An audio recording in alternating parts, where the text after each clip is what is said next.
जय श्री गणेश। आज के वीडियो में आप जानेंगे अहोई अष्टमी की व्रत कथा के बारे में, पूजा विधि, शुभ मुहूर्त, किन्हें ये व्रत करना चाहिए, किस लिए ये व्रत किया जाता है, इस व्रत के नियम क्या हैं, आज के दिन क्या करना चाहिए क्या नहीं करना चाहिए, इसके बारे में संपूर्ण जानकारी।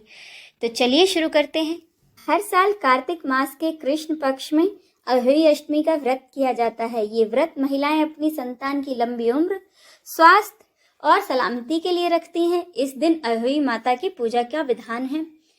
ग्रंथों के अनुसार कार्तिक मास के कृष्ण पक्ष की अष्टमी तिथि को अहोई अष्टमी का व्रत किया जाता है। महिलाएं ये व्रत अपनी संतान की लंबी उम्र, अच्छी सेहत के लिए करती हैं। जिन महिलाओं की कोई संतान नहीं होती वे भी संतान की कामना से इस व्रत को करती हैं। वैसे तो इस व्रत को पूरे देश में किया जाता है, लेकिन उत्तर भारत में इसकी सबसे ज्यादा मान्यता है। अब जानिए अहोई अष्टमी व्रत के शुभ मुहूर्त। पंचांग के अनुसार कार्तिक मास के कृष्ण पक्ष की अष्टमी तिथि 4 नवंबर शनिवार की रात 12:59 से शुरू होगी और 5 नवंबर रविवार की रात 3:18 तक रहेगी।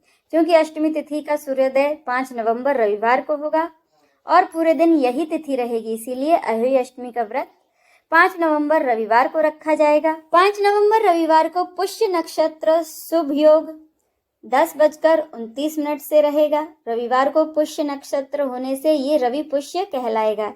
ये बहुत ही शुभ योग कहलाता है। इस दिन श्रीवस्त सर्वार्थ सिद्धि योग, शुभ और शुक्ल नाम के अन्य शुभ योग बनेंगे। इतने सारे शुभ योग के चलते अहोई अष्टमी का व्रत का महत्व और भी बढ़ जाएगा। अहोई अष्टमी का पूजा का शुभ मुहूर्त शाम 5:33 से 6:52 तक रहेगा, यानी कि लगभग 1 घंटा 18 मिनट का समय पूजा के लिए मिलेगा। इस दिन व्रत में महिलाएं तारे देखकर व्रत को पूरा करती हैं। तारों को देखने का समय शाम 5:58 से शुरू हो जाएगा।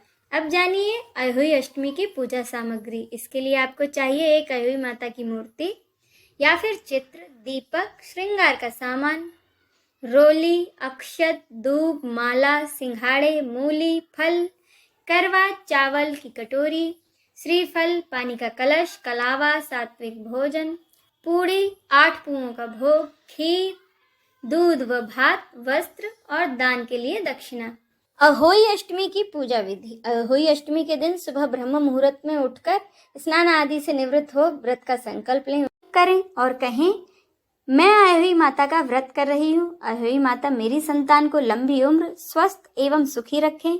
इसके बाद शुभ मुहूर्त में गेरू से दीवार पर अहोई माता का चित्र बनाएं। साथ ही सेह और उसके 7 पुत्रों का भी चित्र बनाएं, तस्वीर भी बनाएं या फिर बाजार से अहोई माता की तस्वीर ले आएं। सूर्यास्त के बाद तारे निकलने पर पूजा शुरू करें।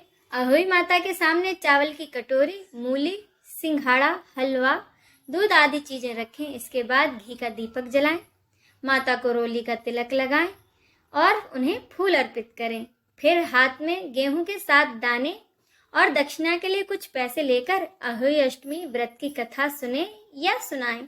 कथा समाप्त करने के बाद गेहूं के दाने और दक्षिणा अपनी सास को दे दें।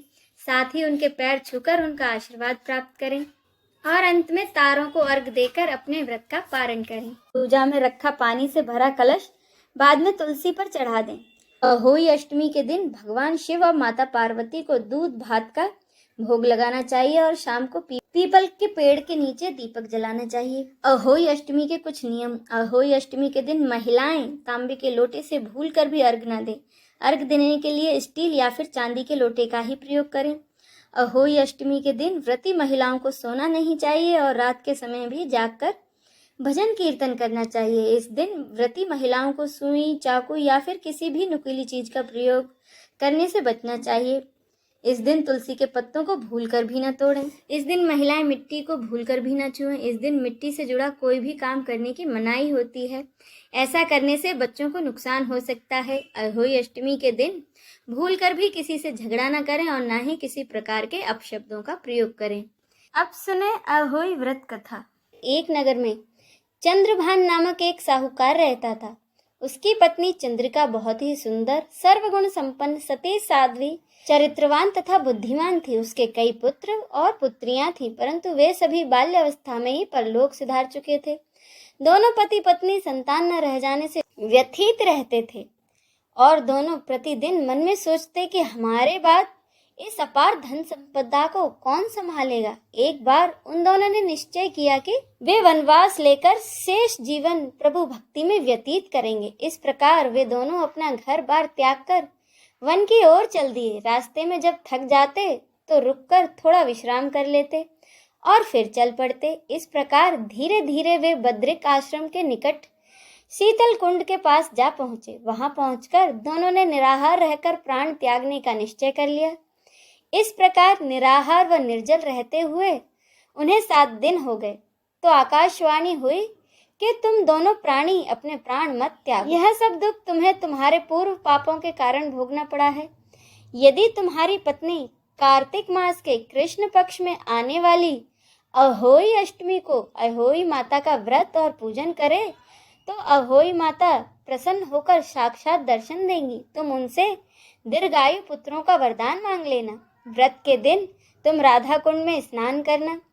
चंद्रिका ने आकाशवाणी के बताए अनुसार विधि विधान से अहोई अष्टमी को अहोई माता का व्रत और पूजा अर्चना की और उसके बाद राधा कुंड में स्नान किया। जब वे स्नान आदि के बाद घर पहुंचे तो उस दंपत्ति को अहोई माता ने साक्षात दर्शन देकर वर मांगने को कहा। साहूकार दंपत्ति ने हाथ जोड़कर कहा कि हे माता, हमारे बच्चे कम उम्र में ही परलोक सिधार जाते हैं, आप हमें दीर्घायु बच्चों का वरदान दें। तथास्तु कहकर अहोई माता अंतर्धान हो गई। कुछ समय बाद साहूकार दंपत्ति को दीर्घायु पुत्रों की प्राप्ति हुई और वे सुखपूर्वक अपना गृहस्थ जीवन व्यतीत करने लगे। बोलो अहोई माता की जय। अब सुने अहोई माता की एक और कथा। प्राचीन समय में किसी नगर में चंपा नाम की एक महिला रहती थी। उसकी कोई संतान नहीं थी। संतान की इच्छा से उसने अहोई माता का व्रत किया। चंपा के पास में ही चमेली नामक एक दूसरी औरत भी रहती थी। उसने भी चंपा को देखकर अहोई अष्टमी का व्रत किया। चंपा ने तो श्रद्धा से व्रत किया और चमेली ने अपना स्वार्थ पूरा करने के लिए व्रत किया। प्रसन्न होकर देवी ने दोनों को दर्शन दिए और वरदान मांगने को कहा। चमेली ने माता से कहा कि हे माता, मुझे एक पुत्र दीजिए, जबकि चंपा ने कहा आप बिना मांगे ही मेरी इच्छा पूरी कीजिए। माता ने उसके मन की बात समझ ली। माता ने कहा कि यहाँ से उत्तर की दिशा की ओर बहुत सारे बच्चे खेल रहे हैं, तुम दोनों वहाँ जाकर अपनी अपनी पसंद का बच्चा ले आओ। चंपा व चमेली दोनों वहाँ गईं और बच्चों को पकड़कर ले आईं, जिससे कि बच्चे रोने लगे। बच्चों को रोता देख चंपा ने उसे छोड़ दिया, जबकि चमेली ने एक बच्चे को पकड़े रखा। तभी वहां अहोई माता प्रकट हुई और चंपा से कहा, तुम ही माता बनने के योग्य हो। ऐसा बोलकर उसकी प्रशंसा करते हुए उसे पुत्रवती होने का वरदान दिया, पर चमेली को मां बनने के लिए अयोग्य सिद्ध कर दिया। इस तरह अहोई माता की कृपा से चंपा की इच्छा पूरी हुई। बोलो अहोई माता की जय। आइए अब हम सब मिलकर अहोई माता की आरती करें। जय अहोई माता मैया, जय अहोई माता, तुमको निश दिन ध्यावत मैया जी को निश दिन ध्यावत हर विष्णु विधाता। ओम जय अहोई माता। ब्रह्माणी रुद्राणी कमला तू ही है जगमाता, मैया तू ही है जगमाता। सूर्य चंद्रमा ध्यावत सूर्य चंद्रमा ध्यावत नारद ऋषि गाता। ओम जय अहोई माता। माता रूप निरंजन सुख संपत्ति की दाता, मैया सुख संपत्ति दाता। जो कोई तुमको ध्यावत जो कोई तुमको ध्यावत नित मंगल पाता। ओम जय अहोई माता। जिस घर थारो वासा वही में गुण आता, मैया वही में गुण आता। कर न सके सोई कर ले, कर न सके सोई कर ले, मन नहीं घबराता। ओम जय अहोई माता।